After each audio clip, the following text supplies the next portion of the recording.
Lucunya, aku tuh sebenarnya dimulai dari nge-crew dulu jadi anak wardrobe. Ya aku jadi anak wardrobe dulu sama Mas Sunu, Mas Dian Sunu. Jadi sebelum aku syuting sama Mas Sunu, aku tuh sebenarnya anak wardrobe-nya Mas Sunu. Terus dari situ aku melihat aku tuh nggak pernah suka depan kamera sebenarnya. Aku nggak suka foto, aku nggak suka video, aku nggak suka banget. Pas aku ngeliat, ternyata jadi aktor itu kita malah harus mengignore kamera, nggak boleh sadar kamera. Terus aku kayak menarik deh. Dan jadi wardrobe itu aku salut banget sama anak-anak wardrobe karena jadi wardrobe tuh susah banget. Terus akhirnya aku berpindahlah menjadi aktor dan dari situ sepertinya lumayan rezekinya menjadi aktor. Betul. Jadi aku itu sebenarnya aku kan kuliah di Mega Kuningan. Nah di Mega Kuningan itu kan ada gedungnya Net kan. Itu di sampingnya kampus aku banget. Nah di gedung itu tuh ada Starbucks. Aku lagi beli kopi. Terus ada orang-orang Net di belakang aku. Mereka lagi ngomong tentang open casting. Terus aku kepo. Terus aku kayak, mau mengadu nasib. Aku naiklah ke atas, terus aku daftar. Aku coba open casting, keterima. Terus habis itu aku main Keluarga Besar. Tapi katanya kamu pertama kali acting itu sempat kayak kebingungan hari pertama dimarahin sutradara, bener gak sih Kak? Itu malu-maluin banget. Nggak dimarahin, nggak.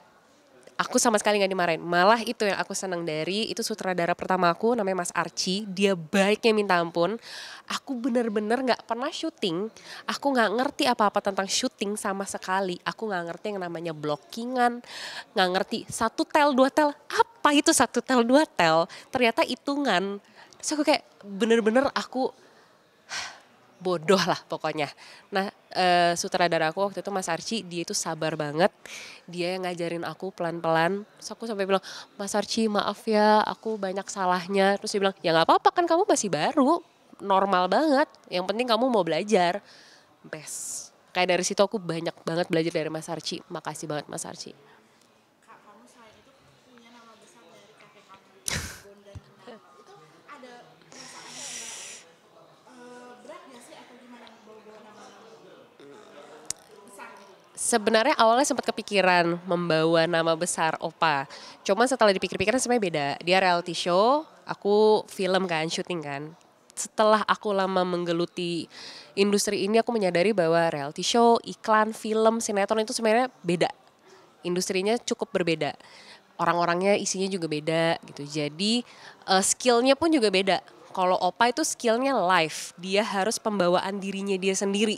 Dia menjadi dirinya sendiri dengan knowledge-nya dia. Aku harus membawa karakter orang lain. Itu jadi sama-sama depan kamera, sama-sama di TV, cuman karena job desk-nya berbeda, dan aku pernah ngobrol juga sama Opa dan Opa juga meyakinkan nggak beda banget, skill kamu juga beda sama yang Opa punya gitu, maksudnya yang harus kamu skill yang harus kamu telusuri, yang harus kamu dalami itu tuh beda. Jadi kamu jangan ngerasa terbebani karena kita beda lah ininya skillnya. Di situ kayak oh ya udah. Gimana sih Kak mendalami setiap peran atau karakter itu, kalian kamu harus banyak riset gak sih atau biasanya gimana? Lumayan karena kadang-kadang aku suka dapet yang karakternya misalnya aku kan waktu itu aku sempat jadi orang Padang, sementara aku Manado, jauh banget. Akhirnya aku harus research komunikasi antar keluarga di dalam antar anggota keluarga orang Padang itu seperti apa, bahasanya, dialeknya. Dan aku dapat karakter yang waktu itu aku insecure sama ibu aku. Tapi insecure-nya orang Padang sama insecure-nya orang Manado ternyata beda. Karena pressure-nya pun juga beda. Itu mau gak mau aku harus research. Horor aku banyak banget harus research.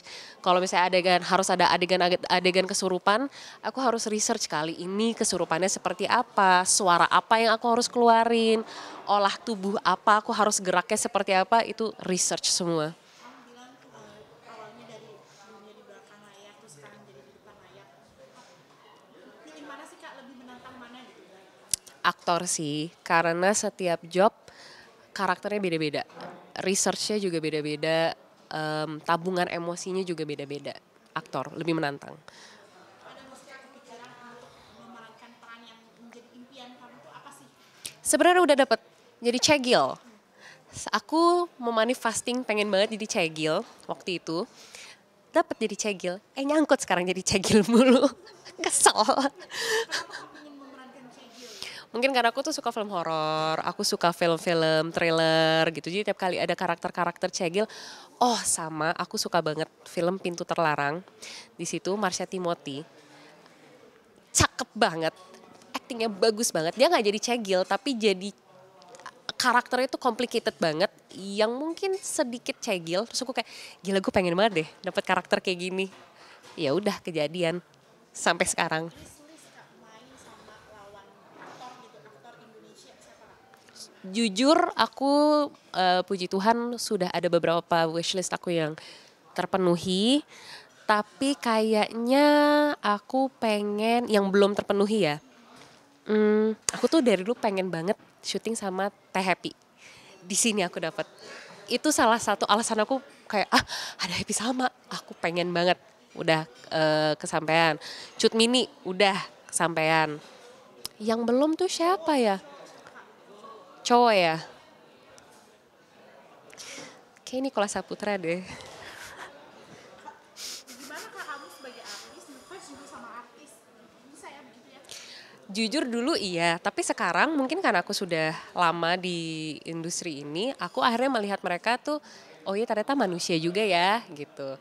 Oh ternyata kita tuh pas ketemu temenan, at the end mereka tetap manusia juga. Jadi mungkin ngefans yang dulu tuh ngefans banget, sekarang tuh jadi lebih mengagumi sebagai sesama pekerja industri gitu. Ingin banget main sama Nicholas Saputra. Mungkin karena dulu, oh sama Sherina juga. Karena dulu aku jatuh cinta sama film Indonesia tuh 3. Rumah Darah, Ada Pandangan Cinta, Sherina. Sherifah Danis juga sebenarnya masuk wishlist aku juga. Mungkin karena jatuh cintanya sama film mereka, jadi pengen banget mainnya sama mereka gitu. Mungkin terakhir harapannya gitu Kak untuk dunia film Indonesia seperti apa sih? Aku berharap penonton Indonesia itu bisa lebih open-minded dengan jenis-jenis film yang baru. Horor dengan jenis-jenis horor yang baru. Karena sebenarnya di belakang layar banyak banget sutradara, penulis yang punya ide yang gila, out of the box banget. Tapi mereka takut tidak diterima oleh penonton. Yang sebenarnya kalau kita, aku pun pas baca skripnya atau pas denger ceritanya, ini kalau di syutingin nih, kalau dijalanin ini keren banget sih. Tapi takutnya penonton gak mau terima, karena nggak biasa kan. Jadi sebenarnya itu sih, aku berharap penonton bisa lebih open mind dan bisa lebih menerima jenis-jenis genre-genre dan bentuk-bentuk film yang baru. Tuh.